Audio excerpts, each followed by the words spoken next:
Today we will start our chapter number 12, that is electricity. Before starting the chapter I want to talk to you.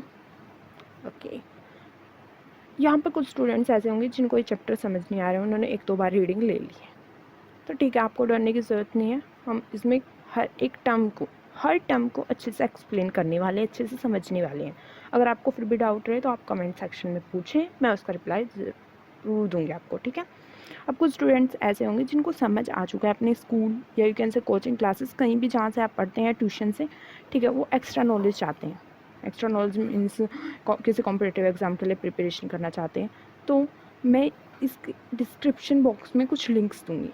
Links किस चीज़ के होंगे, जैसे इस chapter में जो भी टॉपिक्स हैं, जैसे ओम्स लॉ है, ठीक है, रेसिस्टर क्या होता है, हमारे पास करंट क्या है, चार्ज क्या है, इस तरीके के, तो मैं आपको लिंक दूँगी। आपको उन लिंक पर जाकर वीडियोस को देख लेना है, उसमें हर कंसेप्ट क्लियर है आपका, वो आपका हाई लेवल तक का है, you can say JEE advanced की प्रिपरेशन का है उसमें, ठीक है। तो अब स्टार्ट करते हैं अपना इलेक्ट्रिसिटी चैप्टर बोर्ड्स एग्ज़ाम के लिए। फाइन, चैप्टर को स्टार्ट करने से पहले हमारे पास क्वेश्चन आ जाता है, व्हाट इज़ इलेक्ट्रिसिटी, ठीक है। अब कुछ स्टूडेंट्स को पेपर में क्वेश्चन आया, उन्होंने छोड़ दिया। भाई ये क्यों छोड़ना है, आप अपने घर में इलेक्ट्रिसिटी का यूज़ करते हैं, आप बल्ब चला रहे हैं, ऑफकोर्स आप वीडियो देखने आ रहे हैं, आप फ़ोन का यूज़ कर रहे हैं, तो चार्जिंग किससे हो रही है आपके फ़ोन की, इलेक्ट्रिसिटी से, ठीक है। तो इलेक्ट्रिसिटी को आप कंट्रोल भी कर लेते हैं, ठीक है।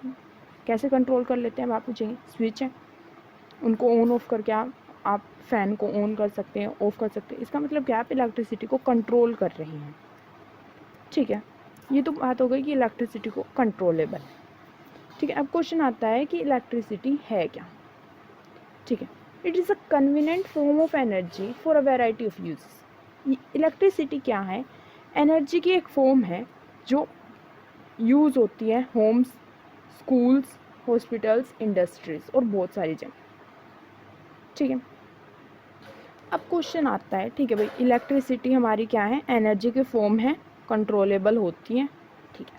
अब क्वेश्चन आता है कि इलेक्ट्रिसिटी बनी किस चीज़ से होती है, ठीक है। आप में से कुछ बता देंगे कि मैम करंट से, करंट फ्लो कर रहा है, करंट आ रहा है, तो इसका मतलब है कि इलेक्ट्रिसिटी है, ठीक है। तो मेरा क्वेश्चन है कि कौन से फैक्टर हैं जो हमारे करंट को रेगुलेट कर पाते हैं, रेगुलेट मीन्स कंट्रोल कर पाना, ठीक है। अब आप उन फैक्टर्स को भी बता देते हैं, फिर मैं पूछूंगी कि ठीक है उसकी एप्लीकेशंस बता दो, हीटिंग इफेक्ट वगैरह की। तो इन सारे क्वेश्चंस अराइज होने लगे ह्यूमंस के दिमाग में, ठीक है। तो इन्हीं सभी क्वेश्चंस का आंसर है हमारा ये चैप्टर। तो अब हम स्टार्ट करते हैं अपना चैप्टर, किस डेफिनेशन से, इलेक्ट्रिक करंट से और सर्किट से, आखिर ये क्या होते हैं।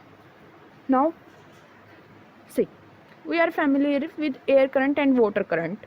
We know that flowing water constitute water current in river. ये क्या कह रहे हैं कि जो हमारी रिवर्स होती है उसमें वाटर फ्लो करता है, ठीक है, उसको हम बोल देते हैं वाटर करंट्स, मतलब लहरी। Similarly if the electric charge flow through a conductor, similarly suppose मेरे पास कोई भी कंडक्टर है, उसमें से चार्ज फ्लो कर रहा है, ठीक है, तो हम क्या कहेंगे कि उसमें करंट है, ठीक है। देखिए कंडक्टर से, कंडक्टर क्या है, कोई भी आपकी मेटल की वायर हो गई, we say that there is an electric current in the conductor. तो वही बात है कि आपकी किसी भी कंडक्टर में के अगर सपोज उसमें क्या कर रहा है, चार्ज फ्लो कर रहा है, तो हम कहेंगे उसके अंदर करंट है, ठीक है। अब चार्ज क्या होता है, ठीक है, ये मैटर की अपनी खुद की प्रॉपर्टी होती है, जो भी हमारे पास मैटर होता है, ठीक है। मैटर क्या है, हमारा जो सराउंडिंग है वो एटम से, मैटर से मिलकर बना हुआ है, ठीक है। तो उसकी खुद की प्रॉपर्टी है charge, okay. Now see, in a torch we know that the cells और a battery when placed in proper order provide flow of charges और एन इलेक्ट्रिक करंट। देखो फ्लो ऑफ चार्ज बोलो या करंट बोलो, ठीक है, बात है, through the torch bulb to glow. We have also seen that the torch give light only when its switch is on. हम कह रहे हैं कि जो हमारी टॉर्च है वो तभी लाइट देती है जब हम उसको ऑन करते हैं, ठीक है। जब हम उसको ऑन करते हैं तभी हमारी टॉर्च क्या होती है, स्टार्ट होती है, यू कैन से आप लाइट देती है वो हमें, ठीक है। तो हम स्विच को ऑन ऑफ कर रहे हैं। अब देखो स्विच है क्या, मतलब हमारे पास दिमाग में क्वेश्चन आ रहा है कि हम कह रहे हैं कि भाई जब आप स्विच को ऑन ऑफ करोगे तभी वो लाइट देगी या नहीं देगी। तो क्वेश्चन आता है स्विच क्या है, ठीक है। तो a switch make a conducting link between the cell and the bulb. Switch क्या है, एक लिंक बनाता है सेल और बल्ब के बीच में। सेल से ही, सेल होगा हमारे पास बैटरी में, ठीक है, जो सेल और बल्ब, ठीक है, उन दोनों के बीच में लिंक बनाए उसे बोलते हैं स्विच, ठीक है। ए continuous and closed path of N electric current is called an electric circuit. Next definition, electric circuit. Electric circuit क्या है, एक कंटिन्यूअस क्लोज्ड पाथ है। सपोज मेरे पास एक ये पाथ है, ठीक है, ये पूरा क्लोज है, कहीं से भी खुला हुआ नहीं है। इसमें के जब करंट फ्लो करेगा तो वो क्या बना देगा, इसको हमारा इलेक्ट्रिक सर्किट, ठीक है।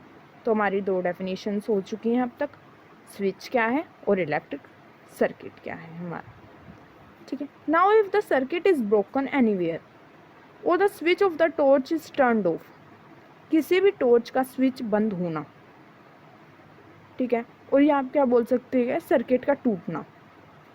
सपोज देखो ये मेरा सर्किट था, ये यहाँ से टूट चुका है, ब्रोक हो चुका है, ब्रोकन है, तो मेरा करंट यहाँ से फ्लो ही नहीं कर पाएगा, ठीक है।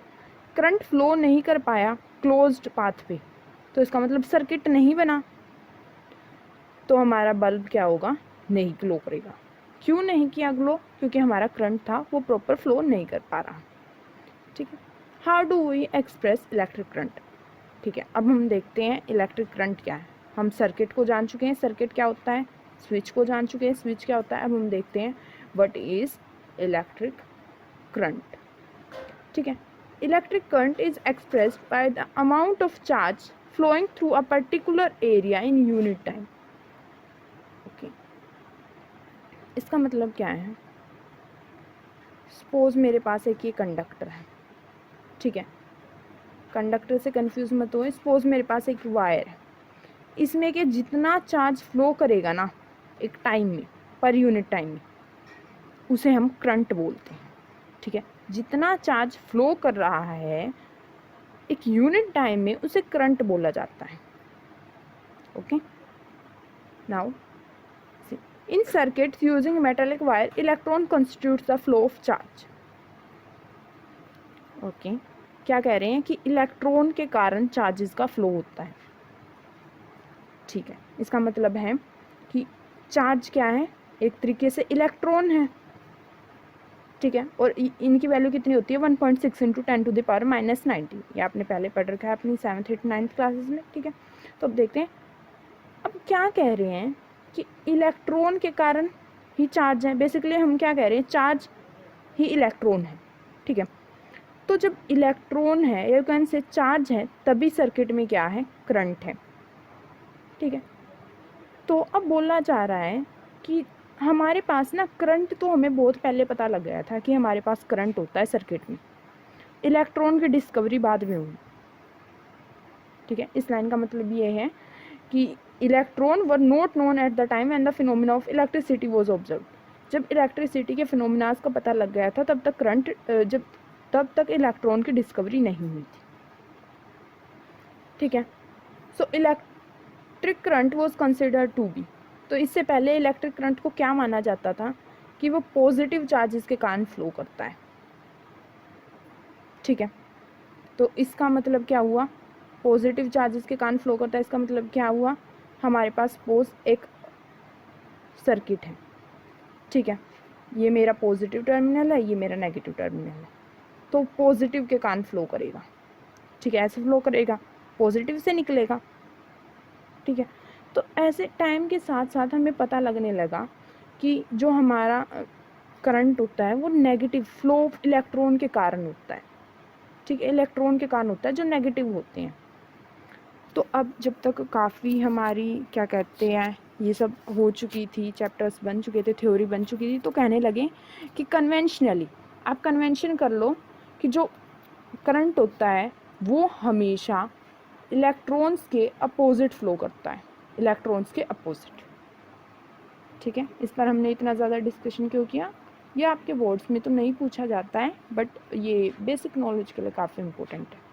यहाँ से जो आपको क्वेश्चन आएगा वो यही आएगा, व्हाट इज़ इलेक्ट्रिक करंट। वो क्या है, amount of charge flowing through a particular area in unit time. इसके साथ साथ आप एक फॉर्मूला लिख के आएंगे, I is equal to Q/T। वही है, Q क्या है, चार्ज, T क्या है, टाइम। क्रॉस सेक्शन का मतलब होता है एरिया। ठीक है, now SI unit of electric charge is coulomb. हम जानते हैं जो चार्ज की यूनिट है वो कूलम है, टाइम की सेकंड है। तो हमारी करंट की क्या बन जाएगी, कूलम पर सेकंड, और यू कैन से एम्पियर। एम्पियर को मैं ए से डिनोट कर रही हूँ, ये रहा एम्पियर। ठीक है, एम्पियर ही नाम क्यों आया, क्योंकि जिस साइंटिस्ट ने डिस्कवर की थी उसका नाम था एंड्रे मैरी एम्पियर।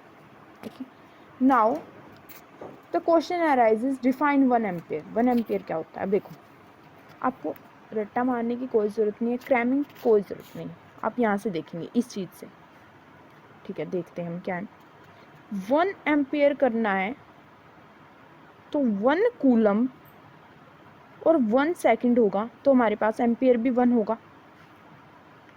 ठीक है, तो हम कैसे डेफिनेशन लिख सकते हैं, 1 ampere is the flow of 1 coulomb of charge per second.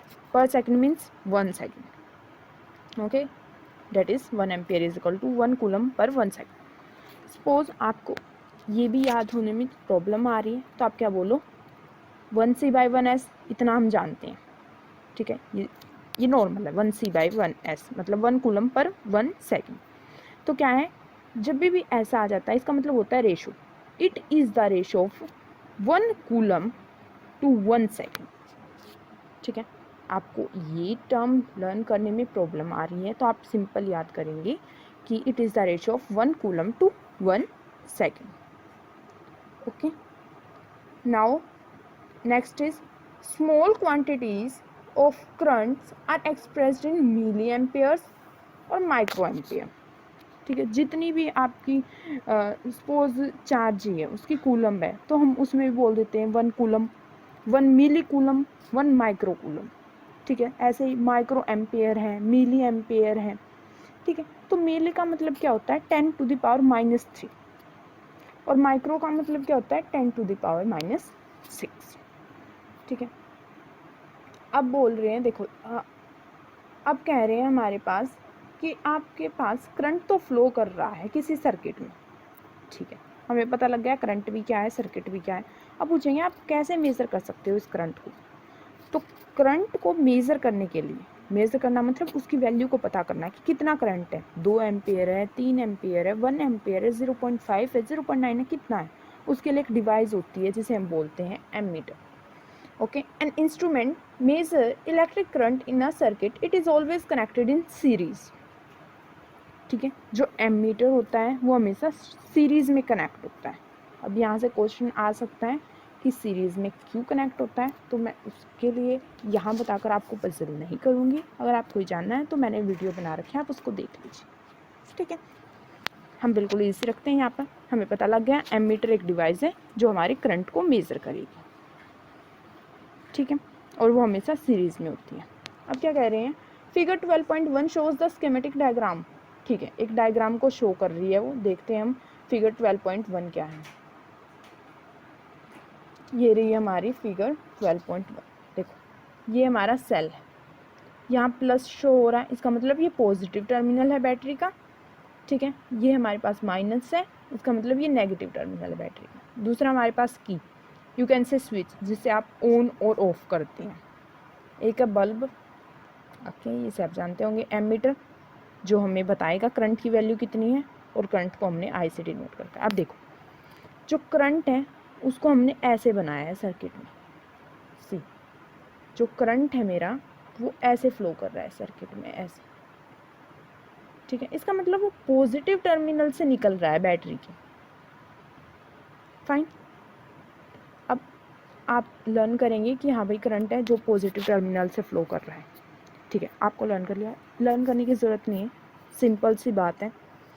Electron कहाँ आएंगे? नेगेटिव चीज़ें पॉजिटिव की तरफ आती हैं, बस आपको ये बात याद करनी है लाइफ में। इलेक्ट्रॉन होते हैं नेगेटिव, वो पॉजिटिव की तरफ आएंगे, ठीक है। इसका मतलब जितने भी इलेक्ट्रॉन हैं हमारे सर्किट में वो सब के सब इधर की तरफ आएंगे, पॉजिटिव की तरफ, ठीक है। और हम जानते हैं इलेक्ट्रॉन की डिस्कवरी बाद में हुई थी, सबसे पहले करंट की डिस्कवरी हो गई थी और करंट को हमने इलेक्ट्रॉन के अपोजिट मान लिया था, इस कारण हमारा करंट इस तरफ जाएगा, ठीक है। याद करने की कोई ज़रूरत नहीं थी, ओके। अब देखते हैं आगे, यही बात हमें यहाँ बोली गई है कि note that the electric current flows in the circuit from the positive terminal of the cell to the negative terminal of cell, कि पॉजिटिव से चलता है, ठीक है। आपको लर्न करने की कोई ज़रूरत नहीं है, हमें पता लग गया भाई पॉजिटिव से क्यों चलता है, okay. This are examples and question, इसको हम बाद में डिस्कस करेंगे, पहले हम पूरा चैप्टर लर्न करते हैं अपना। Now what is electric potential and potential difference, okay. What makes the electric charge to flow? Let us consider the analogy of flow of water. ठीक है, अब देखो, सपोज मेरे पास यहाँ कम पानी है, यहाँ मेरे पास ज़्यादा पानी है, ठीक है, तो ज़्यादा से कम की तरफ आती है चीज़ें, ठीक है। आप बोलोगे भाई कैसे? सपोज कोई सुनामी आ रही है तो कम की तरफ जाती है, सिंपल, ठीक है। तो अब देखते क्या बोल रहे हैं। Charge do not flow in a copper wire by themselves just as water in a perfectly horizontal tube doesn't flow. क्या कह रही हैं कि सपोज मेरे पास एक हॉरिजॉन्टल ट्यूब है, इसमें आप जैसे पानी भर देंगे तो वो अपने आप फ्लो नहीं करेगा, ठीक है। आप घर पे क्या करते हैं, आपके पास पाइप्स होती हैं, आप उसमें पानी डाल के देखिए वो अपने आप फ्लो नहीं करेगा अगर आप उसको ऐसे हॉरिजॉन्टल रखेंगे, ठीक है।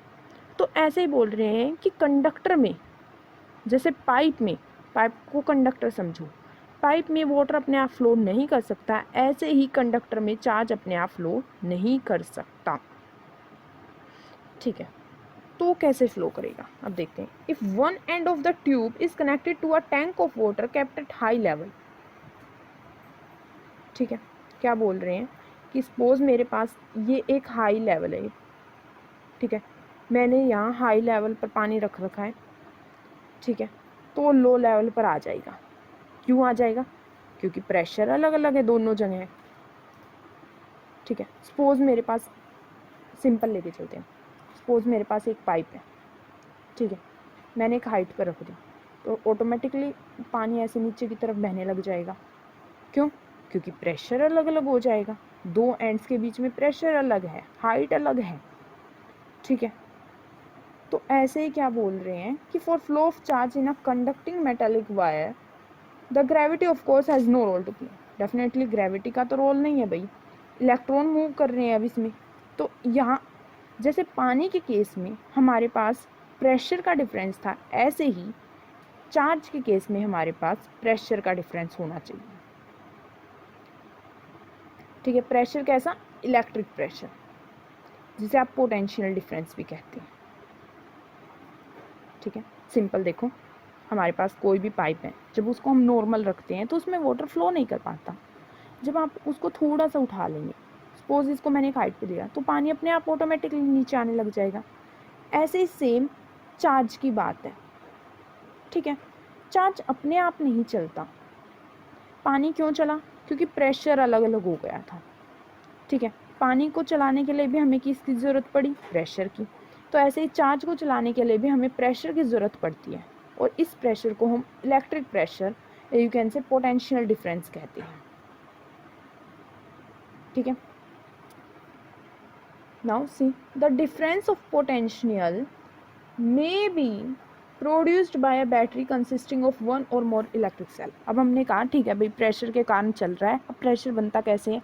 जो पॉजिटिव और नेगेटिव टर्मिनल है ना बैटरी के, पॉजिटिव और नेगेटिव, वो बनाते हैं, ठीक है।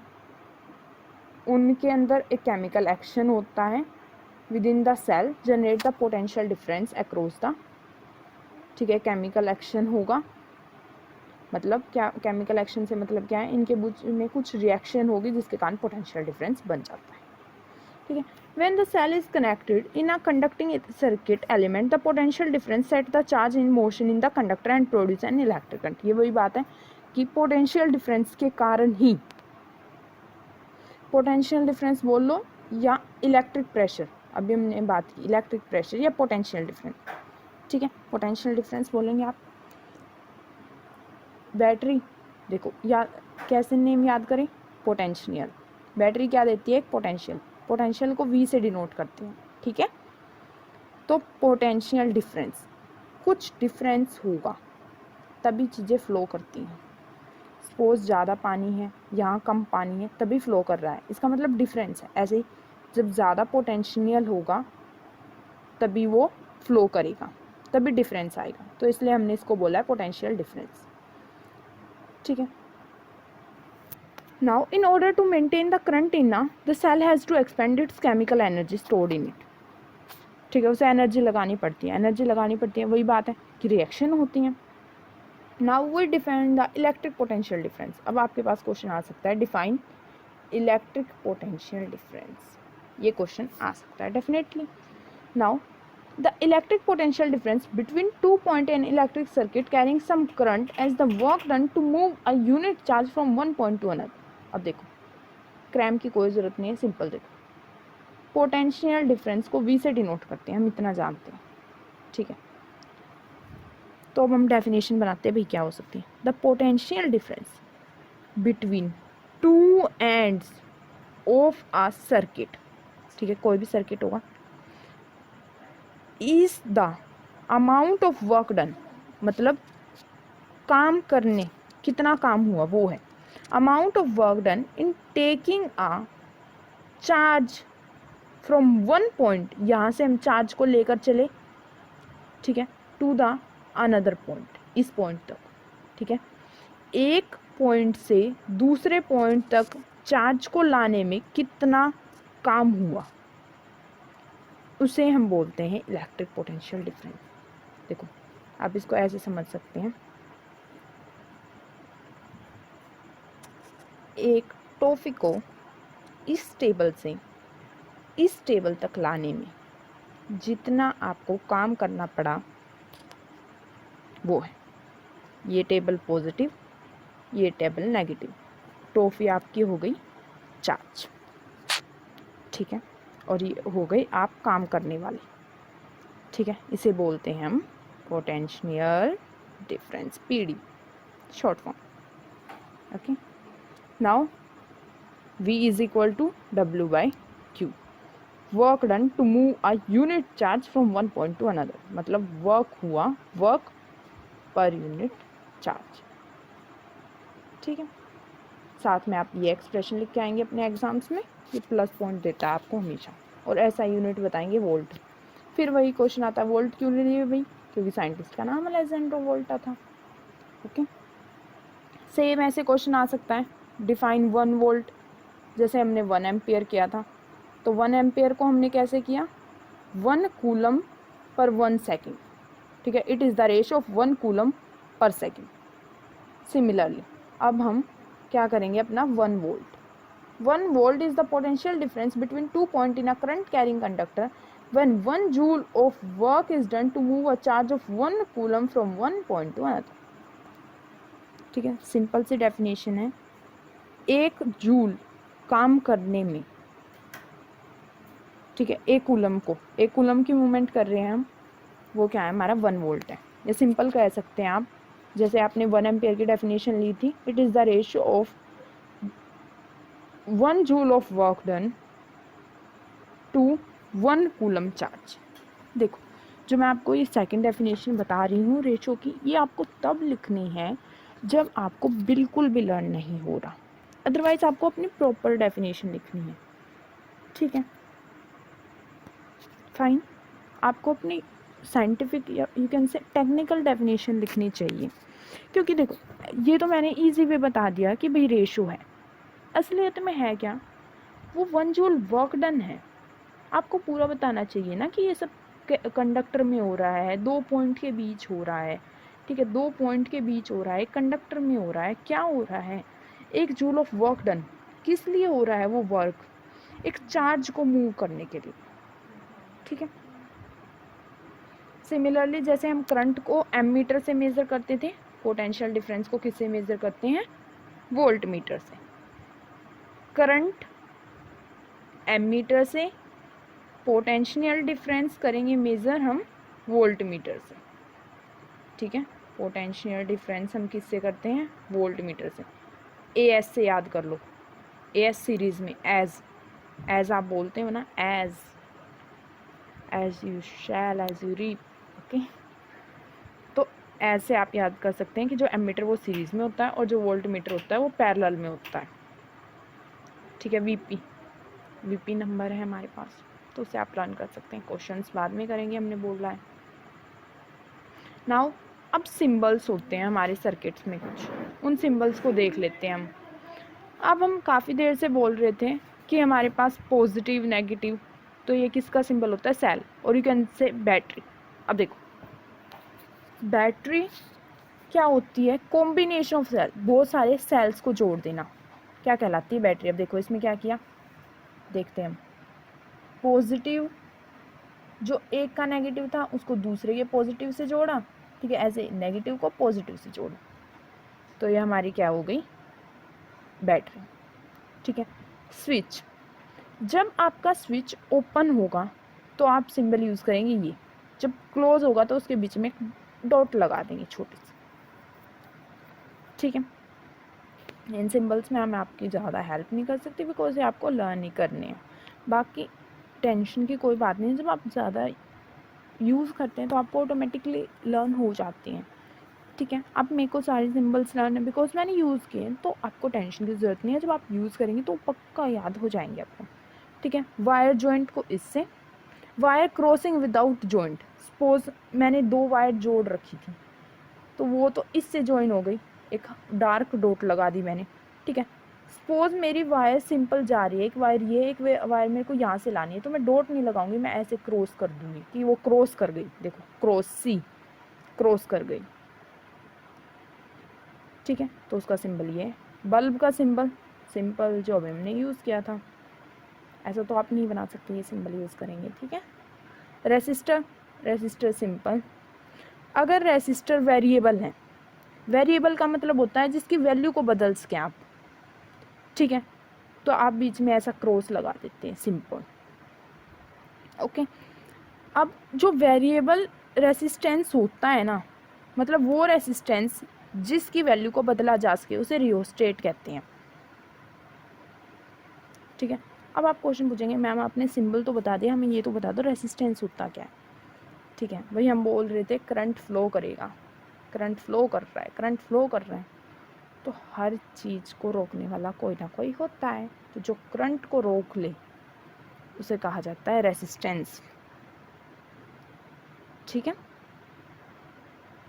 एमीटर का सिंबल हमारा दिस वन, वोल्ट मीटर का सिंबल दिस वन, ठीक है। ये सिंबल है, सिंबल से बोर्ड्स में कोई क्वेश्चन आता नहीं है एज सच, ठीक है। ये आप बेसिक नॉलेज के लिए कर रहे हैं, अगर सपोज आपका कल ही पेपर है तो भाई छोड़ सकते हो, वैसे कर लो याद, okay. Now question is Ohm's law, her bar question आता है, ऐसा कोई पेपर नहीं है जो ओम्स लॉ के बिना बना हो, ठीक है। तो अब हम देखते हैं ओम्स लॉ आखिर है क्या।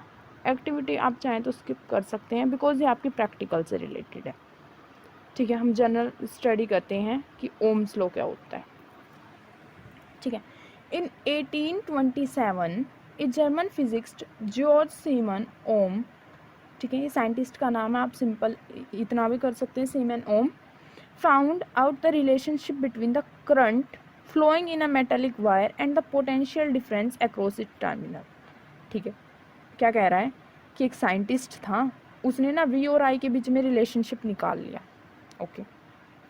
वी हम जानते हैं पोटेंशियल डिफरेंस है, आई हम जानते हैं करंट है, ठीक है भाई। साइंटिस्ट ने स्टडी कर रहा था, वो कुछ ना कुछ करते रहते हैं साइंटिस्ट, तो उन्होंने इसके बीच में एक रिलेशनशिप निकाला, ठीक है। आगे देखते हैं, the potential difference V across the end is given A given metallic wire in an electric circuit is directly proportional to the current flowing through it, provided its temperature remain the constant. अब देखिए simple सी बात है, 1827 में हमारे पास एक scientist आए ओम, George Simon ओम। उसने कहा कि जो V होता है वो I के डायरेक्टली प्रोपोर्शनल है। अब आप बोलेंगे ma'am what is directly proportional and what is inversely proportional? This one is directly proportional and this one is inversely proportional. ये था डायरेक्टली मतलब इसको बढ़ाओगे ये भी बढ़ जाएगा, इसको कम करोगे ये भी कम हो जाएगा, ठीक है। इनवर्सली मतलब उल्टा, डायरेक्टली मतलब सेम, ठीक है। तो इस साइंटिस्ट ने कहा कि जो V है वो डायरेक्टली प्रोपोर्शनल है। जब भी प्रोपोर्शनलिटी का साइन हटता है तो एक कांस्टेंट का यूज़ किया जाता है, ठीक है। इसने कौन सा कांस्टेंट यूज़ किया? R। R मतलब रेसिस्टेंस, ठीक है। अब देखिए ये हमारे पास है ग्राफ, ये V और I के बीच में ग्राफ है, ठीक है। हमने कहा डायरेक्टली प्रोपोर्शनल है, इसका मतलब देखो ग्राफ भी बना के देखते हैं। हम सिंपल ग्राफ बना लेते हैं, अपना इस एक्सपेरिमेंट वाले को छोड़ो। सपोज यहाँ 1 है, यहाँ 2 है, यहाँ 3 है। मैं जनरल लेके चल रही हूँ समझाने के लिए, ठीक है। तो डायरेक्टली है इसका मतलब ये बढ़ा तो ये भी हमारा क्या हो जाएगा? इक्वल बढ़ेगा। जब ये बढ़ा तो ये भी हमारा क्या बनेगा? इक्वल। ग्राफ बनाने के लिए सारे पॉइंट्स को जोड़ दिया जाता है। जोड़ा तो हमें क्या मिली? एक लीनियर मतलब स्ट्रेट लाइन। या हमने वोल्टेज लिया या हमने करंट लिया, ठीक है। तो फाइनल पेपर में जब क्वेश्चन आएगा तो उसको कैसे अटेम्प्ट करना है? ओम्स लॉ की डेफिनेशन देनी है, ठीक है। उसके बाद ये सिंपल लिख के दिखाना है और आपको ये ग्राफ बनाना है, इधर V इधर I और ये, ठीक है। Now here see R is a constant for a given metallic wire at a given temperature and it is called resistance। अब देखो हमने बोला कि R क्या है? रेसिस्टेंस है, ठीक है। आगे जाने से पहले मैं आपको एक इम्पोर्टेंट पॉइंट बता देती हूँ। यहाँ जो ये हमारा ओम्स लॉ है ना, ये टेम्परेचर को सेम रखता है। सेम मतलब कांस्टेंट रखता है, ठीक है। अब देखो NCERT बोल रही है कि टेम्परेचर को कांस्टेंट रखता है। जब आप +1 +2 में जाओगे तो आपको पता लगेगा फिजिकल क्वांटिटीज़ को कांस्टेंट रखता है, फिजिकल पैरामीटर्स को। मतलब प्रेशर भी, हमारा प्रेशर भी क्या होगा? कांस्टेंट होगा, ठीक है। तो आप यहाँ ऐड कर सकते हैं कि temperature and pressure remain the constant. ये इंपॉर्टेंट पॉइंट है, अभी के लिए आप मार्क्स मिल सकते हैं, बट +1 +2 में आपको ये पता लग जाएगा कि सारी फिजिकल कंडीशंस जैसे कि टेम्परेचर, प्रेशर, ये सब क्या होते हैं? कांस्टेंट, ठीक है। Now what is resistance? Resistance मैंने पहले बता दिया था कि जो करंट को रोक लेते हैं वो रेसिस्टेंस होते हैं, तो वही डेफिनेशन आ गई। It is a property of conductor to resist the flow of charge, ठीक है। चार्ज ही करंट है, हम जानते हैं कि चार्ज के कारण ही करंट आता है। तो ये कंडक्टर की खुद की प्रॉपर्टी है कि वो रेसिस्ट कर देता है। रेसिस्ट मीन्स रोकना, किसको? फ्लो ऑफ चार्ज को, थ्रू इट मतलब अपने अंदर के। सिंपल बोल रहे हैं, कंडक्टर के अंदर चार्ज को फ्लो करने के लिए जो रुकावट आती है उसे रेसिस्टेंस बोला जाता है, ठीक है। ओम से डिनोट करते हैं, जैसे करंट को I से डिनोट करें ऐसे रेसिस्टेंस को, रेसिस्टेंस की यूनिट होती है, रेसिस्टेंस को R से डिनोट किया जाता है और इसकी यूनिट होती है ओम। जैसे करंट की थी एम्पियर, ठीक है। ऐसे सेम फिर से भाई बता दो 1 एम्पियर क्या होता है, 1 ओम क्या होता है। जैसे 1 एम्पियर बताया था, 1 ओम क्या है? देखो V = IR से हमें पता लग गया R क्या है भाई? V/I। V की यूनिट थी वोल्ट, I की यूनिट थी एम्पियर, ठीक है। तो 1 वोल्ट हमारा 1 ओम हमारा क्या होगा? 1 वोल्ट पर 1 एम्पियर, ठीक है। तो अब इसकी प्रॉपर डेफिनेशन देखते हैं अब हम क्या होगी। If the potential difference across the end of a conductor is 1 volt and the current through is 1 ampere then the resistance R of a conductor is 1 ohm। Simple सी बात है, अगर आपका पोटेंशियल डिफरेंस है, जो पोटेंशियल डिफरेंस 1 वोल्ट है और आपका current 1 ampere flow कर रहा है, तो आपका रेसिस्टेंस कितना होगा, 1 ओम। ठीक है, साथ में आप ये भी लिख देंगे, आपको फुल मार्क्स मिल जाएंगे। अब देखते हैं, current through a resistance is inversely proportional to, अब देखो V is equal to I R था, तो इसको रीअरेंज करेंगे तो R is equal to V by I. इसका मतलब क्या है, R है I के इनवर्सली प्रोपोर्शनल। मैंने पहले बता दिया इनवर्सली प्रोपोर्शनल क्या होता है, अगर आप R को बढ़ाएंगी तो I क्या हो जाएगा, कम हो जाएगा। ठीक है, तो वही बात बोलनी है, जो R है वो इनवर्सली प्रोपोर्शनल है। If the resistance is double then the current get half, resistance को डबल करोगे तो करंट क्या हो जाएगा, half. In many practical cases it is necessary to increase और decrease the current in an electric circuit. ऐसा हो सकता है कि आपको भाई करंट को बढ़ाना भी पड़ सकता है, कम भी करना पड़ सकता है। ठीक है, तो आप रेजिस्टेंस की हेल्प से ये सब कर सकते हैं। ठीक है, अगर सपोज आपको करंट को कम करना है तो इसका मतलब रेजिस्टेंस को बढ़ाना पड़ेगा, मतलब रेजिस्टेंस चेंज करना पड़ेगा। और थोड़ी सी देर पहले हमने बोला कि जो रेजिस्टेंस को चेंज करता है, ठीक है, उसे हम बोलते हैं rheostat. A device called rheostat is often used to change the resistance. Rheostat क्या हुआ, एक डिवाइस है जो रेसिस्टेंस को चेंज करती है। ठीक है, फाइन। और आप क्या बोल सकते हैं, रियोस्टेट क्या है, एक कंपोनेंट है जो करंट को रेगुलेट करके रख रहा है। अब देखो करंट को रेगुलेट कर रहा है, अब देखो यहाँ से क्वेश्चन क्या आ सकता है कि भाई एक डिवाइस ऐसे बता दो जो करंट को चेंज किए बिना ही, ठीक है, करंट की वैल्यू को चेंज किए बिना ही करंट को कम या ज़्यादा कर ले। ठीक है, तो अगर मैं रेसिस्टेंस को कम या ज़्यादा कर दूंगी तो करंट तो अपने आप ऑटोमेटिकली चेंज हो गया। तो वही बात यहाँ बोली गई आपको। ठीक है, now came back, okay, see we know that the motion of electron in an electric circuit constitute an electric current। मतलब जब हमारा इलेक्ट्रॉन चल रहे हैं, यू कैन से चार्ज जा रहा है, तभी हमारा करंट है। The electron however are not completely free to move within a conductor. Electron freely move नहीं कर सकते, they are restrained by the attraction of atoms among which they move, thus motion of electron through a conductor is retarded by its resistance. तो वही बोला, freely move नहीं कर सकते, उनको रोकने वाला भी है, और उसको क्या कहते हैं, रेसिस्टेंस। ठीक है, जितना कम रेसिस्टेंस होगा किसी कंडक्टर का, ठीक है, रोकने वाली चीज़ है ही नहीं, तो करंट क्या होगा, ज़्यादा। जितना ज़्यादा करंट है इसका मतलब हमारा वो क्या है, गुड कंडक्टर है। तो ये बोला गया है component of a given size that offer a low resistance. जो लो रेसिस्टेंस देते हैं उन्हें गुड कंडक्टर कहा जाता है। A conductor having some appreciable resistance, ठीक है, ये रेसिस्टर की डेफिनेशन है। ठीक है, okay, a component of identical size, अगर हाई रेसिस्टेंस होगा तो पुअर कंडक्टर। सिंपल सी बात है, रोकने वाली चीज़ नहीं होगी तो करंट ज़्यादा जाएगा, करंट ज़्यादा जा रहा है इसका मतलब वो अच्छा कंडक्टर है।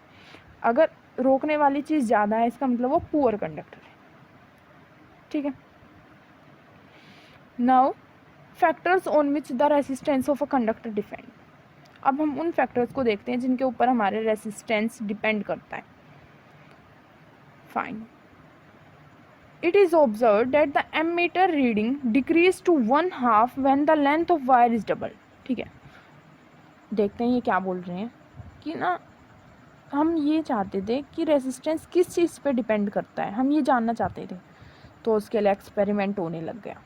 ठीक है, जैसे ये हमारी एक एक्टिविटी थी, इसमें क्या होता है कि हम ना अलग अलग, ये देखो इस एक्टिविटी में क्या है, हम अलग अलग थिकनेस की वायर्स को यूज़ कर रहे हैं। कोई थोड़ी पतली वायर है, कोई ज़्यादा मोटी वायर है, ठीक है, कोई नॉर्मल है, तो इस तरीके से।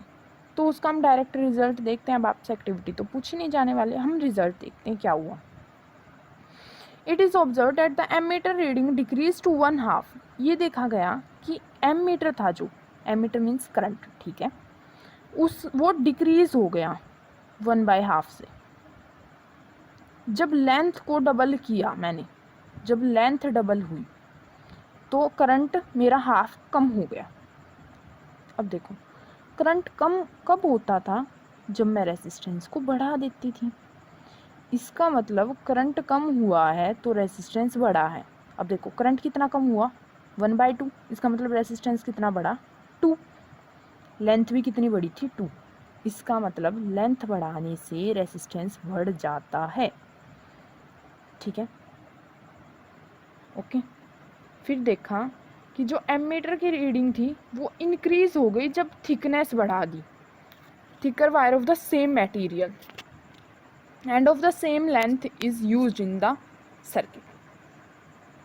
ओके, आगे देखते हैं। Change in ammeter reading is observe when a wire of different material बदल के देख लिया। अब हमने कहा सपोज मैं पहले किसी मटेरियल की, कार्बन की यूज़ करी थी, सपोज कर रही हूँ मैं, किसी भी मटेरियल की यूज़ करी थी, अब मैंने उसको सिलिकॉन कर दिया, कुछ भी कर दिया। ठीक है, तो मटेरियल के चेंज होने से भी करंट चेंज हो रहा है, इसका मतलब रेसिस्टेंस चेंज हो रहा है। ठीक है, नाउ अब हमें पता लग गया कि रेसिस्टेंस किस पर डिपेंड कर रहा है, लेंथ पर, एरिया पर। ठीक है, लेंथ और एरिया पर डिपेंड कर रहा है, और इसके साथ साथ हमारा मटेरियल कौन सा है। ठीक है, मटेरियल कौन सा है। ठीक है, ये देखिए किस पर डिपेंड कर रहा है, on its length, area of cross section, on the nature of material. तो ये आपको पता लग गया, ये कहाँ से आया है, एक्सपेरिमेंट करके पता लगा। लेंथ के तो डायरेक्टली प्रोपोर्शनल है और एरिया के इनवर्सली प्रोपोर्शनल है, ये चीज़ आपको याद करनी पड़ेगी। ठीक है, तो तीनों को कंबाइन करके हम लिख सकते हैं R is directly proportional to L/A। ठीक है, दोनों इक्वेशन को जोड़ दिया हमने। ठीक है, कंबाइन किया तो प्रोपोर्शनलिटी का साइन हटाते हैं, हमें पता है कुछ ना कुछ कांस्टेंट चाहिए, तो अब हमने कांस्टेंट यूज़ किया रो। जो ये हमारा कांस्टेंट है इसको बोला जाता है रो। ठीक है, इसका नाम क्या है, electrical resistivity of the material. SI unit क्या होगी इसकी, ओम मीटर। देखो SI यूनिट याद करने की ज़रूरत नहीं है, हम बनाते हैं, इसको एडजस्ट करके लिख सकते हैं हम RA/L। ठीक है, R की क्या थी, ओम। ठीक है, एरिया की क्या थी, मीटर स्क्वायर, लेंथ की क्या होती है, मीटर। 1 मीटर से मीटर कट गया तो हमारे पास यूनिट क्या बच जाएगी, क्या बच गई हमारे पास यूनिट, ओम मीटर। ठीक है, क्रैम करने की ज़रूरत नहीं है, सिंपल निकाल लेंगे हम। अब आखिर ये रेसिस्टिविटी है क्या, it is a characteristic property of the material, the metal and alloys have very low resistivity. ठीक है, देखो ये रेसिस्टिविटी की रेंज दे रखे हैं, एक्सपेरिमेंट कर करके हमें पता लगा कि भाई मेटल की इतनी रेसिस्टिविटी होती है। ठीक है, इंसुलेटर की इतनी रेसिस्टिविटी होती है। ठीक है, और यहाँ से जो आपके लिए इम्पोर्टेंट पॉइंट है वो ये है, both the resistance and the resistivity of material very with temperature. जो रेसिस्टेंस है R, जो रेसिस्टिविटी है रो। ठीक है, दोनों टेम्परेचर के साथ चेंज करते हैं। ठीक है, ओके। Next table 12.2। ओके, ये टेबल है, ये क्या बता रही है कि रेसिस्टिविटी एलॉय की हाई होती है। ओके, ठीक है भाई, होती है, एक्सपेरिमेंट करके पता लगा, अब हमें ये बात माननी पड़ेगी। Alloy do not oxidise, oxidise मतलब बर्न, रेयरली, जल्दी वो बर्न नहीं करते alloy. For this reason they are commonly used in heating devices. ठीक है, अब देखो कोई चीज़ जल्दी जलेगी नहीं, जल नहीं रही मतलब वो ख़राब नहीं हो रही, उसमें क्या आप करंट भेज रहे हो, वो जल्दी नहीं जल रही गर्म होके। ठीक है, तो आप एलओए हमारे पास ऐसी चीज़ थी, तो अब हम डेफिनेटली अपने डिवाइसेस में उसी को यूज़ करेंगे, जैसे आयरन हो गई। ठीक है, इलेक्ट्रिक आयरन प्रेस, टोस्टर्स हो गए। Okay, now tungsten is used almost exclusively for filament of electric bulb. तो जो हमारे पास बल्ब होते हैं उसमें टंगस्टन यूज़ किया जाता है। ये आपके एग्जैक्ट एग्जाम में नहीं आ सकता, 1 मार्क्स क्वेश्चन बन सकता है कि टंगस्टन का यूज़ किया जाता है। Okay, whereas copper and aluminium are generally used for transmission line. यहाँ से आपको बस ये दो याद करनी है कि टंगस्टन बल्ब में यूज़ होगा और जो कॉपर और एल्यूमिनियम है वो ट्रांसमिशन लाइन में। कॉपर, एल्यूमिनियम का सिंबल होता है Al, इसको Tl में, निकल को TL में यूज़ करना है, ठीक है। और जो टंगस्टन होता है उसको बल्ब में, TB, टंगस्टन को बल्ब में। फाइन, ये टेबल सिर्फ आपको जो बात बता रही थी वो मैंने आपको बता दी है, इसको क्रैम करने की कोई ज़रूरत नहीं है आपको, ठीक है। एग्जैक्ट वैल्यूज़ किसी को लर्न भी नहीं होती और कोई पूछेगा भी नहीं। फाइन, तो इसको आप स्किप कर सकते हैं। देन फर्दर एग्जाम्पल्स को हम लेटर डिस्कस करेंगे एंड क्वेश्चंस को। Now resistance of a system of resistors. Okay, अब देखते हैं रेसिस्टर या रेसिस्टेंस, हम कह रहे हैं कि रेसिस्टेंस है। देखो, रेसिस्टेंस को आप ऐसे भी जोड़ सकते हैं, ठीक है, या रेसिस्टेंस को आप ऐसे भी जोड़ सकते हैं, ठीक है। जब आप ऐसे एक लाइन में जोड़ रहे हैं सीरीज, ऐसे जोड़ रहे हैं पैरेलल, एग्जैक्ट आप एक लाइन नहीं बोल सकते। देखते हैं हम, मतलब अभी हम डिस्कस करते हैं कि सीरीज और पैरेलल हमारे पास है क्या।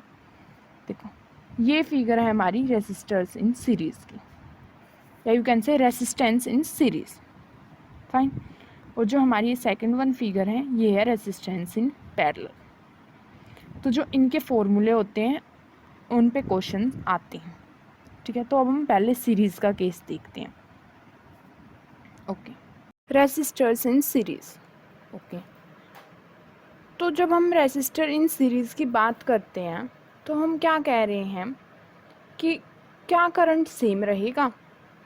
सपोज देखो हमारे पास नंबर ऑफ रेसिस्टर्स हैं ऐसे, ठीक है। सपोज मैंने 2 रेसिस्टर लगा दिए सीरीज में, ठीक है।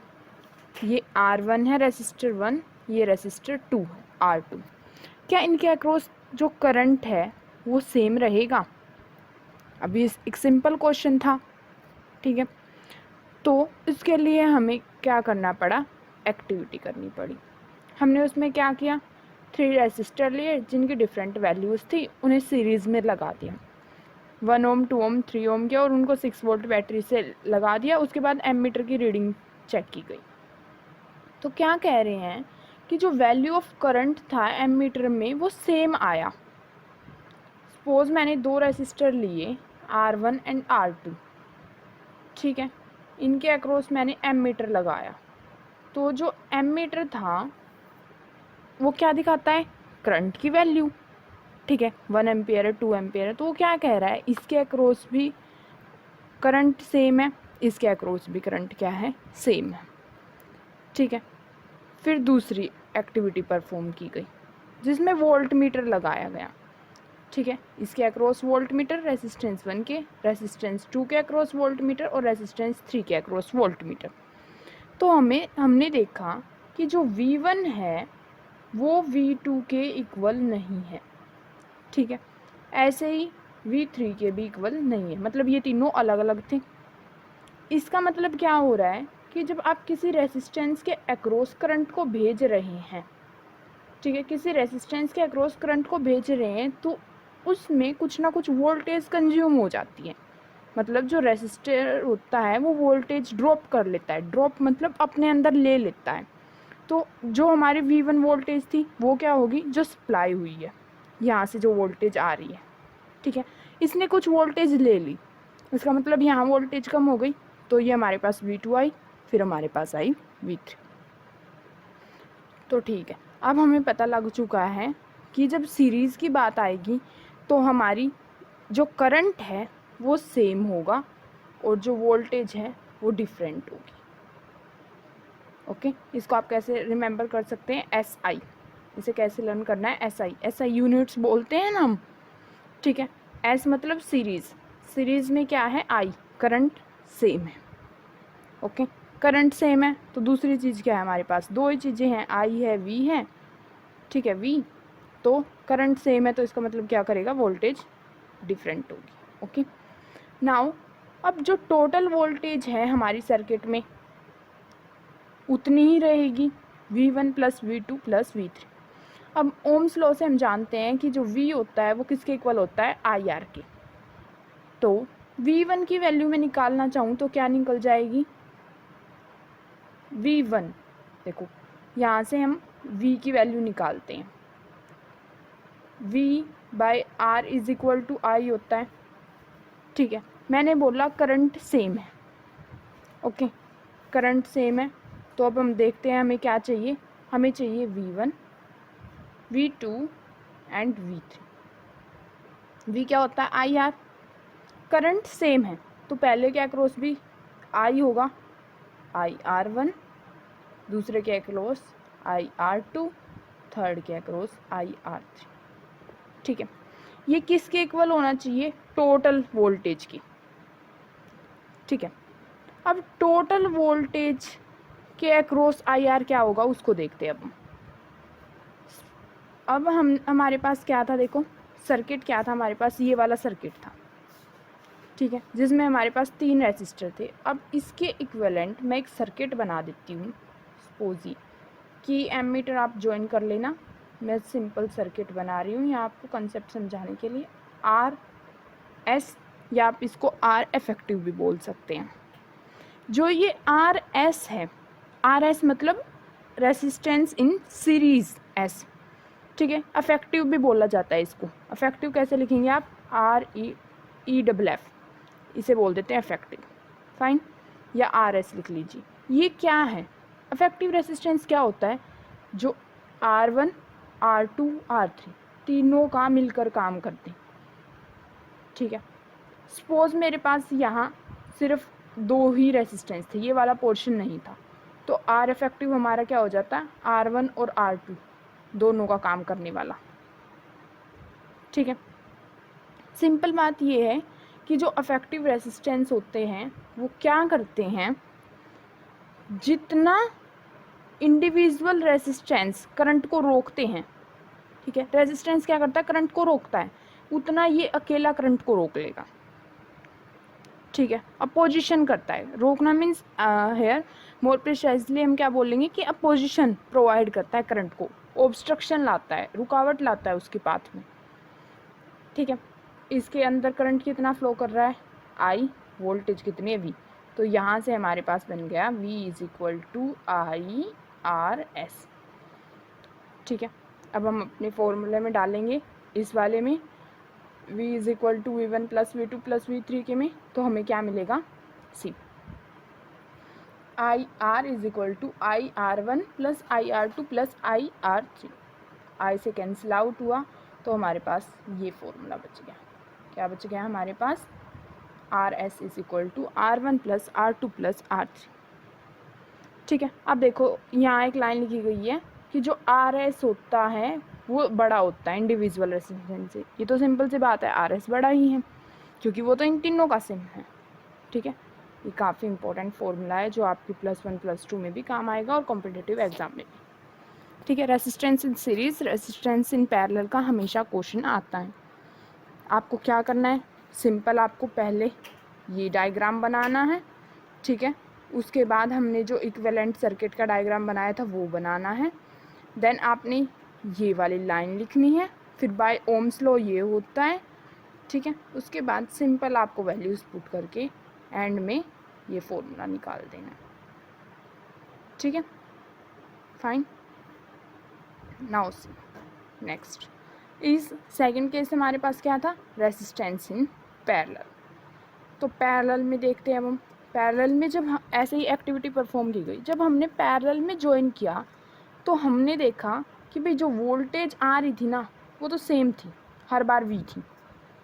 ठीक है, इसका मतलब क्या चेंज होगा, अब उल्टा कर दो, जो भी सीरीज़ में था उसका उल्टा कर दो, वोल्टेज सेम है तो मतलब करंट क्या करेगा, वेरी। SI पहले में हमने किससे लर्न किया था, SI, सीरीज़ में करंट सेम था, इसका अपोजिट कर दो, इसमें करंट सेम था, ठीक है भाई, इसमें करंट अलग होगा, फाइन।